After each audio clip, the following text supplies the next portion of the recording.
జనగామ జిల్లాలో మరో RTC bus ప్రమాదానికి గురైంది.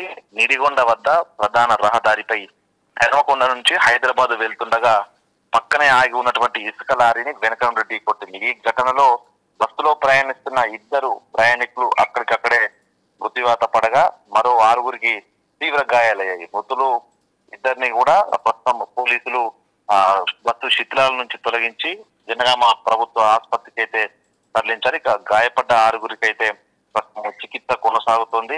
ఇక బస్సు డ్రైవర్ నిర్లక్ష్యం కారణంగానే ప్రమాదం జరిగినట్లుగా తెలుస్తుంది. ఇది రాజధాని బస్సు ఉదయమే నిన్న రాత్రి 11 గంటల ప్రాంతం లోపల బయలుదేరి హైదరాబాద్ వైపు వెళ్తారు తెలుస్తుంది. ఇక రోడ్డు పైన ఇసుక లారీ ఆగి ఉన్న ఇసుక లారీకి ఎటువంటి ప్రికాషన్ లైట్లు లేకపోవడంతో అజాగ్రత్త అతివేగంగా వెళ్తున్నటువంటి బస్సు డ్రైవర్ గమనించుకోకపోవడంతో ఆ లారీని వెనుక నుంచి ఢీకొట్టినట్లుగా ప్రస్తుతం అక్కడ సాక్షులు చెప్తున్నారు. ఇక మృతులు పూలమాటి ఓం ప్రకాష్, తను 75 సంవత్సరాల ముసలి వ్యక్తి, తను దిండిగల్ గ్రామానికి చెందిన వ్యక్తి. మరో మృతుడు నవదీప్ సింగ్, తను హన్మకొండలోని బాలసముద్రానికి చెందినటువంటి వ్యక్తి. వీళ్ళిద్దరు కూడా హైదరాబాద్ వెళ్తున్న క్రమంలో ప్రమాదానికి గురై ఇద్దరు ప్రాణాలైతే కోల్పోయారు. ఇక మిగతా 6గురి లోపల ఇద్దరి పరిస్థితి విషమంగా ఉన్నట్టుగా తెలుస్తోంది. ఇక దీనికి సంబంధించి పోలీసులు బస్సు డ్రైవర్ నిర్లక్ష్యం కారణంగానే ప్రమాదం జరిగినట్లు గుర్తించి డ్రైవర్ అయితే అదుపులోకి తీసుకున్నారు. ఇక డ్రైవరు మద్యం మత్తులో ఉన్నాడా లేకుంటే నిర్లక్ష్యం కారణంగానే ప్రమాదం జరిగిందా అనేది ప్రాథమికంగా పోలీసులు దర్యాప్తు అయితే జరుపుతున్నారు. ఇక వరుసగా ఆర్టీసీ బస్సుల ప్రమాదాలు జరుగుతుండడంతో అసలు ఆర్టీసీ ప్రయాణం సురక్షితమైనటువంటి ఒక భయాందోళన ప్రజల లోపల, ప్రయాణికుల లోపల అయితే కలుగుతున్న పరిస్థితి. ఇక ఈ యాక్సిడెంట్ కి సంబంధించి లారీ TG07 UK 5469 నెంబర్ గల ఇసుక లారీ రోడ్డు పక్కన ఆపడంతోనే గమనించక ప్రమాదం జరిగిందంటే తెలుస్తుంది. అయితే రోడ్లపై ఇష్టారీతిన ఇసుక లారీలు, భారీ వాహనాలు నిలపడంతోనే ప్రమాదాలు జరుగుతున్నాయంటూ కూడా గత కొద్ది రోజుల నుంచి హైవేపై స్థానికులు నో పార్కింగ్ ఏరియా లోపల వెహికల్స్ ఆపనివ్వద్దంటూ కూడా డిమాండ్ చేశారు. అయినా కూడా ఇష్టారీతిన నో పార్కింగ్ జోన్ల లోపల హైవేల పక్కన వెహికల్స్ ఆపడము, అదే విధంగా వాహనాలు భారీ వేగంతో వెళ్తూ గమనించకపోవడంతో ప్రమాదాలు జరుగుతున్నట్టు తెలుస్తుంది. ఈ ఘటనకు సంబంధించి అయితే పోలీసులు ఆ బాధితుల క్షతగాత్రకు సంబంధించిన కుటుంబ సభ్యులకు సమాచారం కూడా అందించారు. ఈ ప్రమాదంలో బస్సు డ్రైవర్ కొంత ప్రమాద సమయంలో రోడ్డు వైపుకు స్టీరింగ్ తిప్పడంతో లెఫ్ట్ సైడ్ కు ఉన్నటువంటి ముందటి సీట్లలో కూర్చున్న ఇద్దరు మాత్రం చనిపోయారు. ఒకవేళ కనుక డ్రైవర్ ఆ సమయంలో అప్రమత్తంగా లేకపోతే పదుల సంఖ్య లోపల చనిపోయే అవకాశాలు ఉండేవి. సో మొత్తానికి ఈ ఘటనకు సంబంధించి పోలీసులు యాక్సిడెంట్ గల ప్రధాన కారణాలపై దర్యాప్తు చేస్తున్నారు. మరోవైపు క్షతగాత్రులకు సంబంధించి జనగామ జిల్లా ఏరియా ఆసుపత్రి లోపల అయితే చికిత్స కొనసాగుతుంది. ఇక ఈ ఘటనకు సంబంధించి ఆ మృతులకు సంబంధించిన వాళ్ళ బంధువులకు కూడా సమాచారం అందించగా ప్రస్తుతం వాళ్ళంతా కూడా ఆసుపత్రిలోని మార్చికి అయితే చేరుకుంటున్న సిచ్యువేషన్. ఇక ఈ వరుస ఘటనలతో ఆర్టీసీ ప్రయాణాలపై కొంత ప్రయాణికుల లోపల భయాందోళన సిచ్యువేషన్ అయితే కనిపిస్తోంది. ఈ ఘటనకు సంబంధించి బస్సు డ్రైవర్ పై రాత్రే పోలీసు అదుపులోకి తీసుకొని తనకు ప్రమాదానికి గల కారణాలపై పూర్తి వివరాలు అయితే తీసుకుంటున్నారు. ఇక బస్సు ప్రమాదం పూర్తిగా డ్రైవర్ నిర్లక్ష్యమేనా లేకుంటే లారీకి సంబంధించి ఆగి ఉన్న లారీని ఢీకొన్నాడా లేకుంటే అది సడన్ బ్రేక్ వేయడంతో డాష్ వేయాల్సి వచ్చిందనేది కూడా అర్ధరాత్రి జరగడంతో పూర్తి విచారణ జరిపి ఆ వివరాలు అయితే వెల్లడించే అవకాశం కనిపిస్తుంది. ఇక క్షతగాత్రులకు సంబంధించిన పూర్తిగా ఐసీయూ లోపల ఇద్దరికి చికిత్స కొనసాగుతుంది. మరో 4గురికి స్వల్ప గాయాలయ్యాయి. మొత్తం ఆ ఇద్దరికి పరిస్థితి విషమంగా ఉండడంతో వాళ్ళ బంధువులు వచ్చిన తర్వాత తిరిగి మరో ఆసుపత్రికి తరలించే అవకాశం అయితే కనిపిస్తోంది. వరుస ప్రమాదాలు ఆర్టీసీ లోపల జరుగుతుండడంతో కొంత ఆర్టీసీ ప్రమాదాలకు నిలయంగా మారినట్టు ఒక చర్చ అయితే కొనసాగుతుంది. ఇక చూడాలి క్షతగాత్రులకు సంబంధించి ఇద్దరు కూడా మరికొద్ది సేపట్లో వాళ్ళకి హెల్త్ కి సంబంధించి అప్డేట్ పై ఇచ్చే అవకాశం అయితే కనిపిస్తుంది.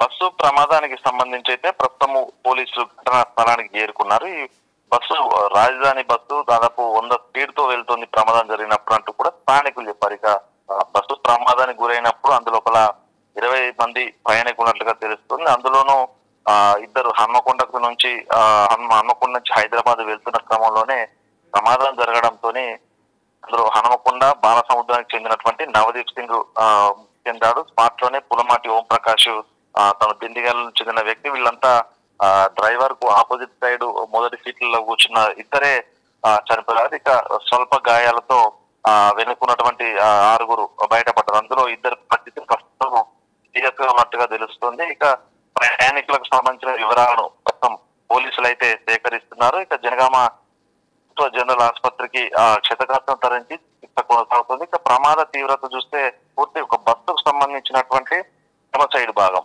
కంప్లీట్ గా రైలింగ్ బస్ సంబంధించినటువంటి ఐరన్ మెటల్ అంతా కూడా చొచ్చుకొని వచ్చి అందులోనే ఇరుక్కుపోయి చనిపోయారు. అర్ధరాత్రి 12 తర్వాత ప్రమాదం జరగడంతోనే మరి జేసీబీ తీసుకొచ్చి అందులో ఇరుక్కుపోయినటువంటి ఇద్దరు బాడీస్ ను కూడా బయటికి తీశారు. ఇక ప్రమాద తీవ్రతను చూస్తే పూర్తిగా భారీ స్థాయి చనిపోయేటువంటి అవకాశం ఉండేది. కానీ బస్సు లారీని ఢీకొనే సమయం లోపల కొంత డ్రైవరు మేల్కోవడం, వెంటనే బస్సును రైట్ సైడ్ తిప్పడంతో ఈ ప్రమాద తీవ్రత కొంత తగ్గిందని చెప్పొచ్చు. ఏదేమైనా కూడా ఆర్టీసీ డ్రైవరు నిర్లక్ష్యం కారణంగానే ఈ ప్రమాదం జరిగింది. రోడ్డు పక్కన ఆగి ఉన్నటువంటి ఇసుక లారీని గమనించకపోవడంతోనే ప్రమాదం చోటు చేసుకుందంటూ కూడా ప్రత్యక్ష సాక్షులకు సమాచారం ఇచ్చారు. ఇక బస్సు డ్రైవర్ ను కూడా అదుపులోకి తీసుకుని అయితే విచారణ చేస్తున్నారు. ఇక రాజధాని బస్సు కూడా దాదాపు 100 స్పీడ్ తో వెళ్ళేటువంటి వాహనం. సో అంత వేగంతో వెళ్ళేటువంటి బస్సు పూర్తిగా నిర్లక్ష్యంతోనే వెళ్ళాడా, లేకుంటే అక్కడ ప్రమాదానికి మరేదైనా కారణం ఉందని కూడా పోలీసులు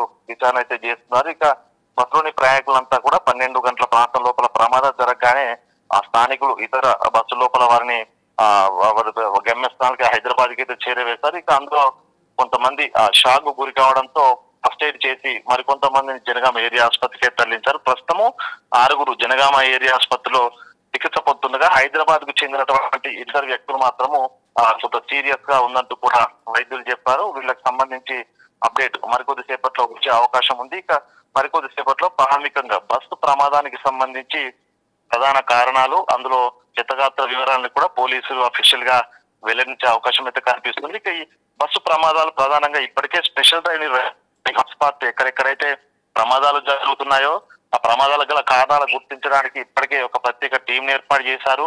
బస్సులకు సంబంధించి ప్రైవేట్ బస్సులకు సంబంధించి తనిఖీలు జరుగుతున్నాయి. అదేవిధంగా ఆర్టీసీ బస్సులు కూడా ఈ మధ్య కాలంలో ప్రమాదాల తీవ్రత పెరిగింది. సో దీంతో ఒక ప్రత్యేక డ్రైవ్ ప్రారంభించాలని కూడా ప్రభుత్వం భావిస్తున్న నేపథ్యం లోపల మళ్ళీ వరుస ప్రమాదాలు జరగడం ఆర్టీసీ లోపల కొంత ఆందోళనకైతే గురి చేస్తుంది. ఇక ప్రమాదం స్పాట్ లోపల ఇదే స్పాట్ కు సంబంధించి కిలోమీటర్ వ్యవధి లోపల దాదాపు గత సంవత్సరం నుంచి ఇప్పటి వరకు జనవరి నుంచి ఇప్పటి వరకు 20కి పైగా ప్రమాదాలు జరిగాయి. అంటే ఆ ఏరియా కొంత యాక్సిడెంట్ ప్రోన్ గా ఉందంటూ నిడిగొండ క్రాస్ వద్ద అది యాక్సిడెంట్ ప్రోన్ అంటూ కూడా స్థానికులు చెప్తున్నారు. అక్కడ కొంత సూచిక బోర్డులు లేకపోవడం, పూర్తిగా సింహ చీకటిగా ఉండడంతోనే అక్కడ ఉన్నటువంటి పార్క్ చేసిన వాహనాలను గుర్తించకుండా ఈ ప్రమాదాలు జరుగుతున్నాయని చెప్తున్నారు. ఇక ఈ స్పాట్ కు సంబంధించి హెచ్చరిక బోర్డులు కానీ ప్రమాదాలు జరగకుండా మరేదైనా ప్రత్యేక చర్యలు కానీ తీసుకోవాలని స్థానికులు కూడా కోరుతున్నారు. ఇక పూర్తి స్థాయి లోపల ఈ ఘటనకు సంబంధించి మరికొద్దిసేపట్లో పోలీసులు అఫీషియల్ స్టేట్మెంట్ ఇచ్చే అవకాశం అయితే కనిపిస్తా ఉంది.